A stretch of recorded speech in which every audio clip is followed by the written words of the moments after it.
grateful to be here with you and to share you with our dropped in community. Well, thank you so much for having me, Megan. It's just so excited to see you again after we met officially in person back in May at the book launch party. And it's been great just to continue that connection.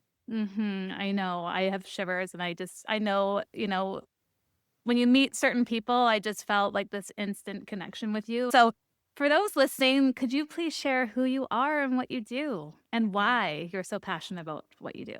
Yeah. So I'm Dr. Emily Hedberg. I'm based in Minnesota, so in the States. And I'm a psychologist by background. And the way that shows up in my work, I'm a partner at a boutique talent and leadership development firm where we bring nervous system regulation to corporate spaces, government organizations, helping leaders and teams really thrive. In addition to that, I also have my own business where I do more life transition. I call it coaching, but I think it's a really bigger container than that, really introducing people to more creative outlets, things like journaling, writing, self-discovery to help them through periods of transition. I came across this phrase called a change doula, which I felt like was just so like I got goosebumps when I heard that the first time because it so encapsulates this process of, when we go through an experience change, how having a supportive person can be really transformative in how we move through and grow through that change experience. Mm. And I think at the core of all of it, I'm someone who just loves personal and professional development. And I think being able to center that from the core of who we are and allowing that to radiate through, whether that's personally, professionally. And I just get so jazzed. And I think that's why we connected so well, Megan, was just to really be able to see that potential in other people and help to share some tools, strategies, and life lessons to help people guide their own process and their own discovery. Oh my goodness. So good. I literally got shivers when you said change doula. So that is truly what you do and who you are. That's incredible. So you touched on so many things that I would love to speak into, but let's kind of go back in time. What was the catalyst for you to get into the work that you do today? So, a few different directions. I've always been someone who was the good listener, good friend, someone who always, people always came to when they were experiencing something or just needed a safe person to be able to talk situations through. And so, in that process, educationally, this idea of being a psychologist really resonated. And as I got further into my doctorate and postdoctorate experience, I thought about these skills and tools and really I know some people call them the soft skills, but we say as the core skills that allow us to be effective people and professionals. That there was this gap between, I think, academically, the things I knew, but also how to apply that really in the real world and helping other people learn and apply some of these concepts that can really be transformational. Mm-hmm. I love that. I love that. I can relate to being that person that was always a good listener. My parents called me Ann Landers growing up, so that's a different place. So you spoke into your passion for business and nervous system work. That is my absolute love language. So why is that so important? So, a lot of my career professionally, I've been a part of learning and development teams. I've done consulting work with leaders and organizations and have spent a lot of time teaching people, what to do and what to say. And my colleagues and I have spent a lot of time understanding like, we work with a lot of leaders and teams that are really well educated. They have all of this technical expertise, but what goes wrong in those moments where they need to be able to access all of this information or the strategies that they've learned? Like all of that just goes out the window. And for us, as we kind of connected around this topic, it's really about being able to regulate your nervous system as a way that allows you to show up and access those things and really shift out of more of that kind of survival, flight or fight instinct to allow people to really connect with one another, to make effective decisions, to know how to be present and really show up in the way that they need to in those moments. Often those moments, right, under stress or pressure when we need to show up And I think people often think, well, I'm just going to get this certification or do this other class or kind of learn this concept.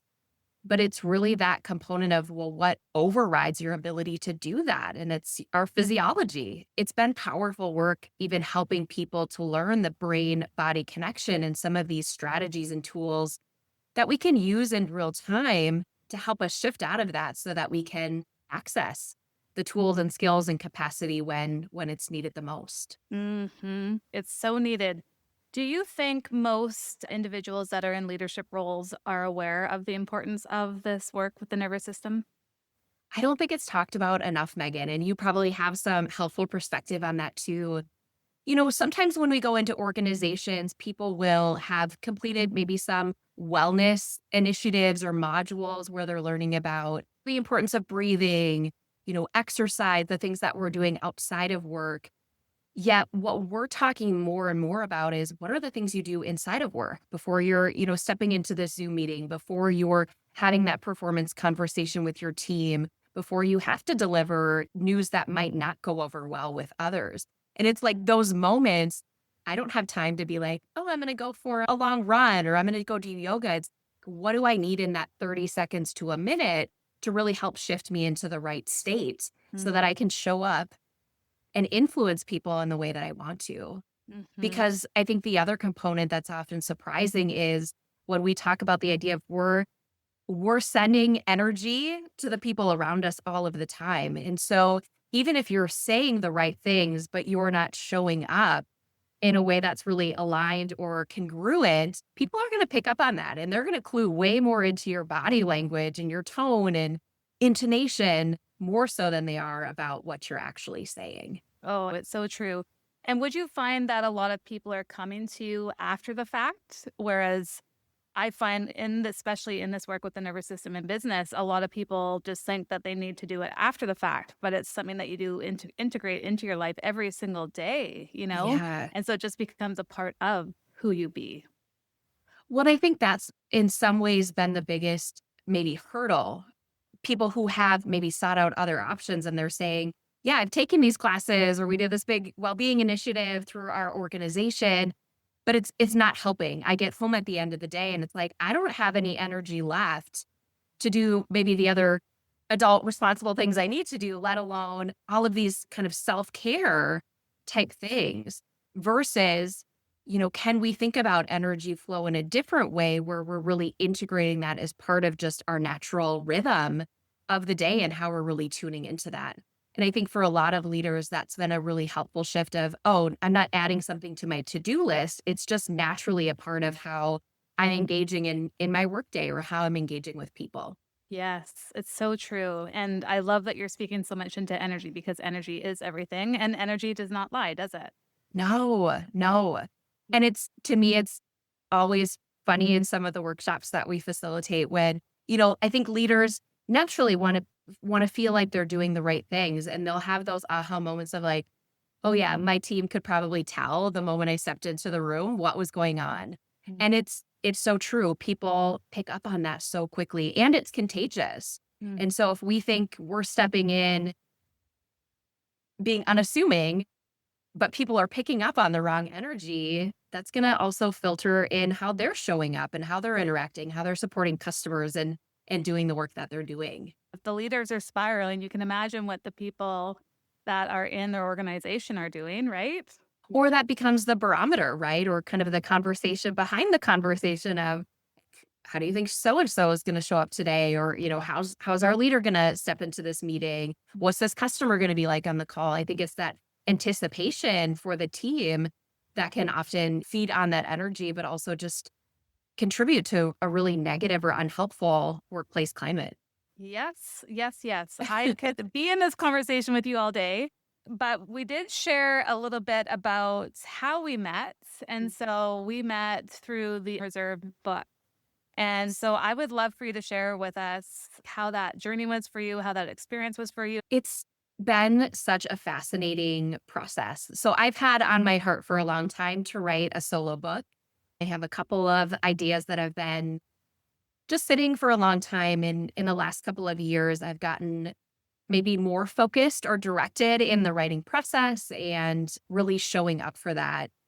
And yet I found there was a little bit of a hurdle. Like, I'd get started or I'd make some traction and then, I'd get distracted by other projects or things going on. And when this opportunity came to be a part of the Unreserved book, I felt like it was that opportunity to almost prove to myself on a smaller scale, like, I am a published author, or I can do this. And so I think that was really my intention going in. But what I experienced was completely different in a lot of really beautiful ways. It was about connecting with 23 other phenomenal women and to be able to hear the power of their stories and their journeys. It also helped me to really get a different perspective on the writing process and the way I had been approaching it, being maybe a bit more kind of rigid or discipline focused. And I think even getting that confirmation of like, you could write your chapter in 2 hours if you wanted to. It's like, what? There's no way that's even a possibility. So I think it's really shifting some of these long-standing beliefs about what it means to be a writer, what it means to be an author, or the things that are required in order for that to successfully happen. Did you find that it was a bit vulnerable for you, or did it feel completely safe for you to get your words out into the world? I think it was a mix of both. On the one hand, because I had an active newsletter, a newsletter that I was sharing with on a weekly basis with my audience, where I was sharing stories, part of my business and personal journey, and kind of how that was intertwined. So in some ways, I had that kind of protected space. I mean, it wasn't a huge newsletter at the time, but it was a way that I was showing up and I was sharing things that were more raw and vulnerable. For me, as someone who likes to be kind of private or keep things held until I'm ready to express or share, that was a process of me getting ready for this type of a book to step into. With the story that I shared, I did share things that a lot of people in my life probably didn't know, and probably more so the thoughts and beliefs and feelings behind some of the things that I was doing. Like my family and friends knew I was starting my own business, I was doing some contracting work, but to be able to see some of the behind the scenes of the things I was thinking and feeling was very different for me to share. Mhm. Yes. Yes, 100%. So with that, I would love to read a piece of this. I loved your chapter. Is it okay if I read a little bit? Yeah, absolutely. So you wrote, "So I have a confession. A few weeks ago, I had a major typo in one of my business updates and wrote, 'I have no clue what I'm doing.' And guess what? While it was a typo, it was so true and completely okay." That is the biggest permission slip to be given, isn't it? Yeah. Yeah. Yes. Even as you're reading that, every time I hear someone read a chapter or I've had people highlight little quotes that stood out, it's like, what I wrote that, but it still brings up this emotional response to something that happened years ago. Mm. And it's really powerful. And I think that really encapsulates the journey and what I talk about in the chapter of really coming to this place of knowing that it's okay not to have all of the answers. Mhm. It's really funny how it all unfolded to my husband as he read my chapter, which he hadn't read it before it was submitted and published. And so we were driving home from the cabin and he was reading it as I'm driving. And the whole time, like, you just get a little bit sweaty and uncomfortable. I'm like, oh my gosh, she's reading it right now. Like, what is he thinking? And all of this. Mhm. And he reminds me that he's the one that saw the newsletter typo and was like, "Is this what you really mean?" And I was like, "Oh shit, like what? What was in there?" But I think that was really a catalyst of both being at a place of I knew elements of what I wanted to do and where I was growing, but there was also this part of like, I don't know, and I need to be okay with that not knowing and to be able to sit in some of that discomfort and uncertainty because and I think this is true of a lot of people, but at least for me, I'm the type of like I need to have the fully fledged out plan. I need to have some degree of like this is going to be successful or worthwhile stepping into a venture. And I think for me that was the biggest part of the growth is really not only sitting with that discomfort, but really starting to cue more into what is my own intuition telling me? Where do I need to go? What is that next step? As opposed to really looking for everyone else's plans or ideas or needing to have that all mapped out. Yeah.